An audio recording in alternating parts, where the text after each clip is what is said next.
Okay, welcome. I'm Kenneth Train. This is Econ 1. I know many of you are here to try to decide whether to take this class. And so what we're going to do today is talk about why you might want to take it, what the requirements are.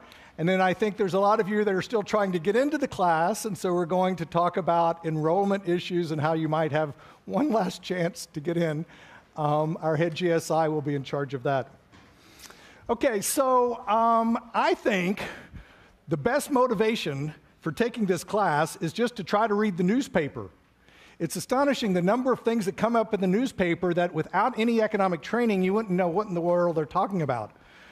Just one of them just recently. The FTC is opening an antitrust investigation against Google. How many of you knew about this? Google's perhaps going to be accused of breaking the law having to do with monopoly control. How can that be? Everybody loves Google. So you should be asking yourself, what in the world is an antitrust investigation? What are antitrust laws? Antitrust laws shortly are laws that prevent the growth and exercise of monopoly power. So we're going to study in this class why it is that we need laws to protect us from the growth and exercise of monopoly power, what exactly those laws are, what they allow and what they don't allow, and how that's played out in a variety of situations. You probably remember Microsoft was also slapped with a large antitrust lawsuit.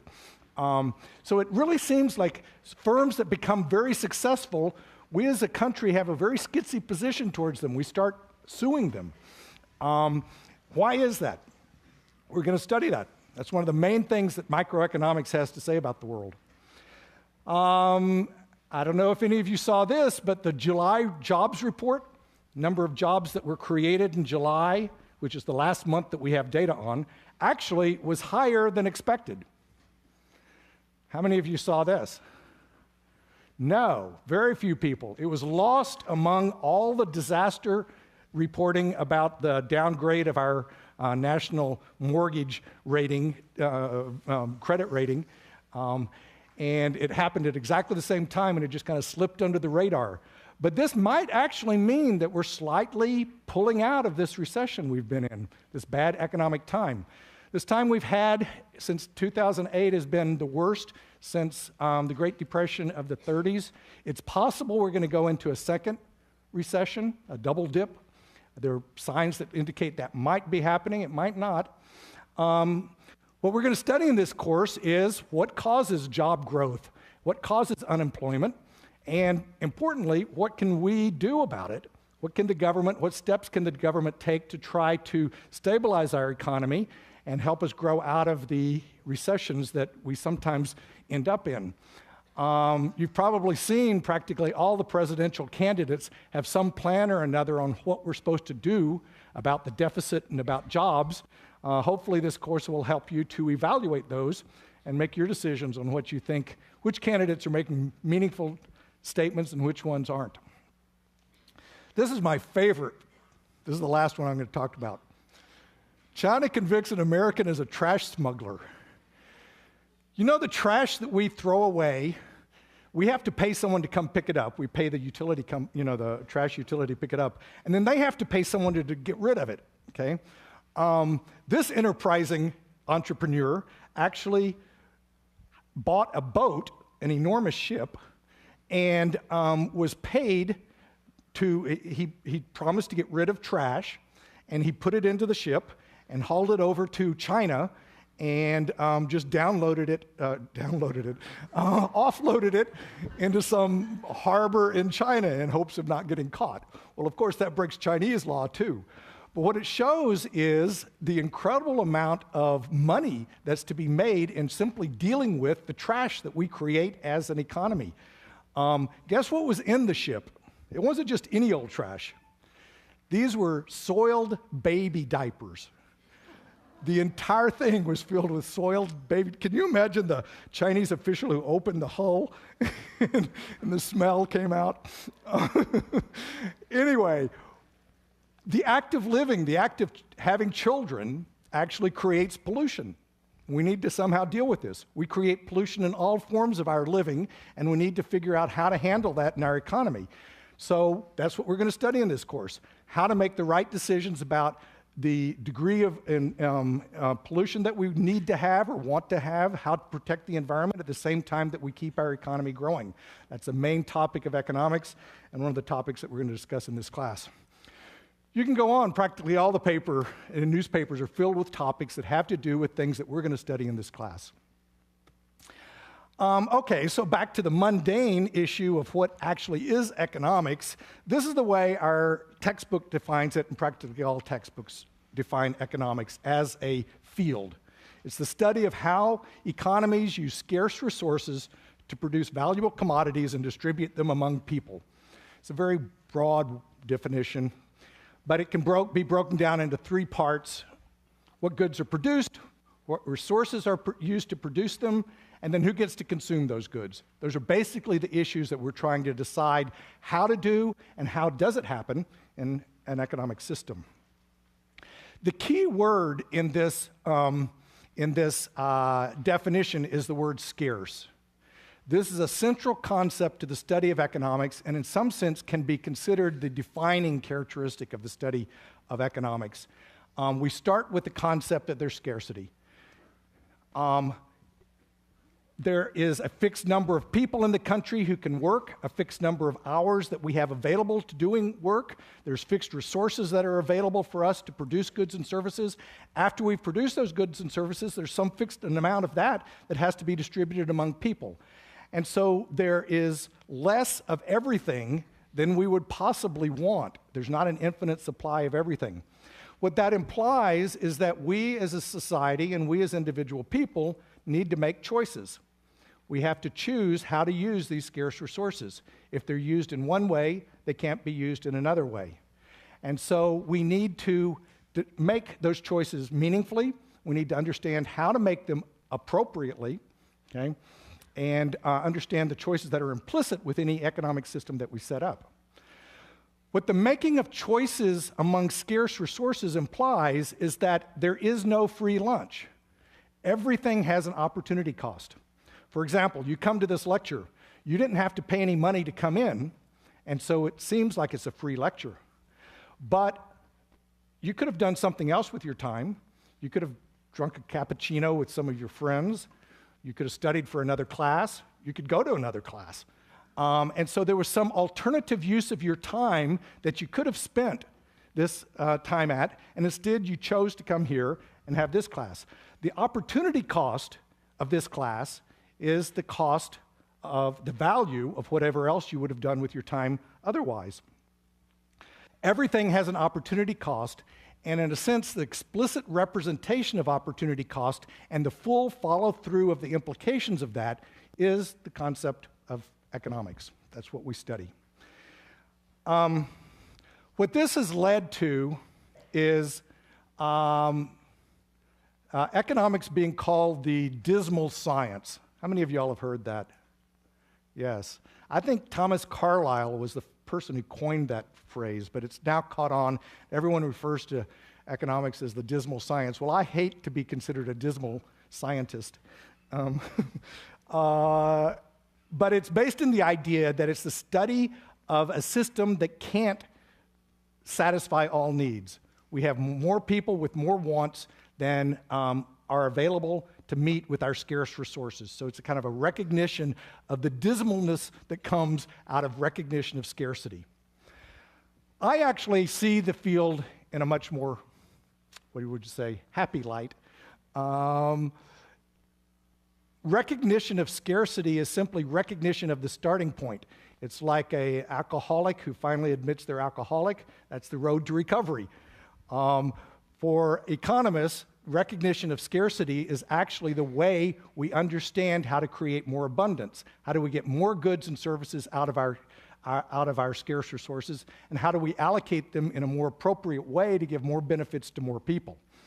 So another way to look at economics is, instead of this definition that was given earlier, it's the creation of abundance, the science of how we create more with our scarce resources. How do we produce more? How do we have opportunities for mutually advantageous trade where I can give you some of my goods, you can give me some of your goods through a market system perhaps, and we both be better off. And how do new products and processes get created? This is actually the more appropriate view of the field throughout history. Our economic welfare has grown tremendously in the last 200-300 years. It's just phenomenal what we as a society have been able to accomplish. And it's not with an increase in the amount of land available. The land's always been there. And the resources available. We have more population, but our economy has grown much more than that. It's actually through being better able to create things out of what we've got. And that's what we're trying to do throughout this whole course. You need to keep remembering that that's the goal, that that's what we're trying to do. So you can redefine this as economics is how to create more benefits with our existing scarce resources. Okay, well, that is a kind of pep talk. I want to go over, well, just to make clear, microeconomics, we're going to have this class divided into two parts. Microeconomics has to do with the behavior of individual firms and consumers. Okay. Later, if you continue on in economics, you'll take an entire course on microeconomics. And then macroeconomics is the behavior of the economy as a whole. Okay. It should be the case that the two are interrelated. However, at our level of understanding of the macroeconomy, there's not that much relation between the two. As you'll see, the kinds of forces that operate and determine what happens in a macroeconomy are, in a sense, independent. They're not independent, but if you try to apply this concepts of microeconomics writ large for the macroeconomy, you can go really wrong, okay? And so usually these two concepts are divided, and the next generation of you people can figure out better ways for us to reconcile the two parts of economics. Again, later, if you continue in economics, you could take classes just in macroeconomics. We're going to cover both because the purpose of this course is to give you an idea of what the field has to say, what it is that you might want to be studying when you go forward in economics, and whether you want to do this as your profession or your major. Okay, so what are the course requirements? I want to say we've got a lot of resources available for this class. There's a lot of people involved, and you should take advantage of everything. First, I want to say, this is a good time to start, our head GSI is going to be in charge of all enrollment issues and other issues that arise during the course. Zhao Yu, where is she? There, over here. And I think now's a good time to just talk about enrollment. There's a few, anyway, you go ahead. Okay. Whatever you want to say. Is it open? Is that on? It's on? Yeah, okay. So my name's Xiao Yu, and I'm the person who handling the enrollment of this whole class. I know we have a lot of students on the waiting list, and a lot of them want to get in. So first, let me explain a few things. For the people who are already in this class, please attend the first week sections. If you don't show up for both of the two sections, you will be dropped. So the people who are in the waiting list will get in. So make sure you attend the first two sections, which is in the first week. And for the people who are in the waiting list, if you are pretty high, so you might get in the class just by other students dropping the class. And for other students who are not in the waiting list or have some reason that you don't get in regularly registered class in phase 1, we have a separate procedure we call it applying for the CEC code. So I have the form here. I will leave a few copies in the desk and also a few copies in the hallway. And you can also reach me in my office at Evans 5082. Basically, most of the time in the first 2 weeks, I'll be there. So you can also feel free to email me. My email address is on the website, right? Great. Yeah. So you can apply for the code if you think you have some priority getting the class. For example, you need the class to graduate to satisfy some requirement of your department. So we can consider that. Just want to make sure that we reserve 20 seats. So that's why you see there are only 700 people getting class while we have 720 in the class limit because we reserve 20 seats for those students. If we don't have those students, all the extra seat will go to the waiting list so people will get a chance to get in. Okay. Any questions? Any questions? Everyone's happy with enrollment? Wow, that's good. First year ever. Thank you. Okay. We also have, each of you has a GSI that is in your assigned section. The GSIs are co-teachers in this class with me. As you probably know by now, this class has 2 hours of lecture a week and 2 hours of section a week. And so fully half of the instruction will go on in sections. And your GSIs will be covering, handling those. I think you will find the sections to be very enjoyable and productive. I have given material for the GSIs to cover in each section so that every GSI will be covering that material. But then also the GSIs, I've encouraged them to bring their own material because I really do think economics is a very personal topic. It's a personal subject. You have your own views on things, and it's a way to organize your thinking. It's not a mandated right-wrong concept. And so the more the GSIs can do that in their sections and let you do it also, the better. So there's time in section for material that's beyond what I am requiring be covered there also. The required material in the sections will also be on the exam, so it's important you go to section or you won't do well on the exams. For example, I think the first topic we're covering in section is the production possibility frontier. It's a really important and useful concept. We're not going to talk about it at all in lecture, and it's important that you be in section for it. And in regard to that, I'm going to skip the rest of these for now and talk about grading. The grading is 5% for the 5 problem sets, 25% for the midterms, and 45% for the final exam. There's 2 midterms. Importantly, all grading will be by GSI. Okay, so each GSI will grade his or her own students, develop his or her own curve, and assign the grades. It'll all be under my supervision. I'm responsible for the grades. But it will be separate by GSI. So I'm doing this for a couple of reasons. Well, before I get into that, so you can kind of see the sense. This class also has a stricter grade distribution than most classes you're perhaps accustomed to. Each GSI will give 25% of their students A's of some kind, 35% B's of some kind, and the remainder C's and below. So the median grade is a low B, essentially, in this class. The reason we do this is a departmental regulation. It's not a regulation because faculty are individually responsible for grades, but it's a recommendation by the department to have this kind of distribution because this class is used to determine who gets into the major, who gets into Haas, and things like that. If everyone made an A and B, then you wouldn't be able to distinguish who should get into the major and stuff. So this is the reason for it, and you should maybe consider this when you're trying to decide whether to take the class. You should also recognize that C is not a bad grade. Everyone thinks you should make high grades is better. A C, the most important thing in college is to figure out what you want to do with your life, at least as far as you can in 4 years. And if you make a C in a class, sometimes that means, well, that's not the route for me. Go somewhere else. Do something else. So it's useful information. You shouldn't see it as a failure. You should see it as a gaining of information about who you are and what you're interested in and what you're good at. So nevertheless, this will be the grade distribution. Now, each GSI then will have their students and will essentially figure out by adding up all the points, what's the top 25%, and give them A's, B's, etc. What this means is that each of you will be graded and in a curve only with other students who are being taught by the same GSI. That's the main reason for this. When I first started teaching this class, I had one grade distribution for the whole class.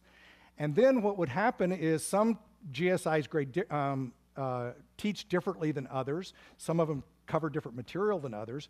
And the students felt that if they didn't do well, it was their GSI's fault because the GSI wasn't teaching well. This way, everyone within one GSI's teaching mechanism is getting graded equivalently. Okay? So it's much better in that regard. Okay, any issues or questions about the grading? I know I always get questions later because it feels confusing, but it's actually not. Each GSI, it's as if they have their own class. Yeah.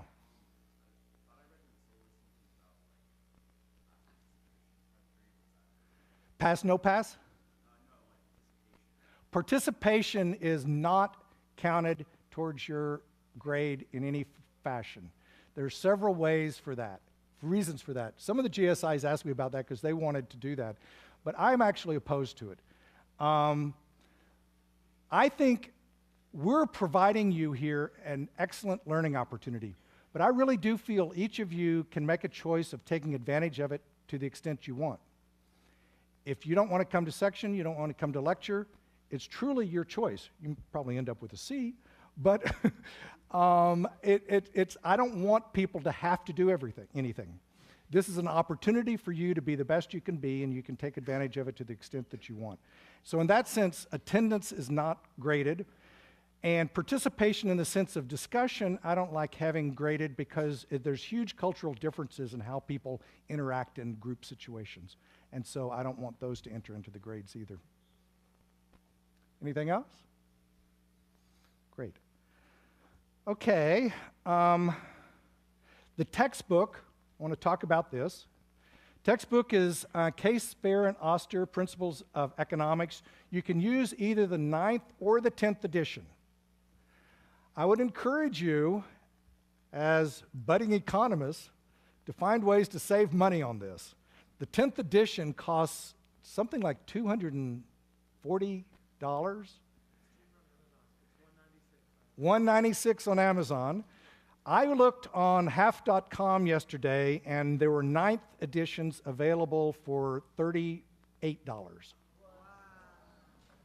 And they rush mailed them to you. I would encourage you to do that. I think the publishers charging these prices is sinful, and we should use our economic clout to avoid paying these prices. All the readings on the syllabus and on the website are given for both the 9th and the 10th editions, so you can use either one.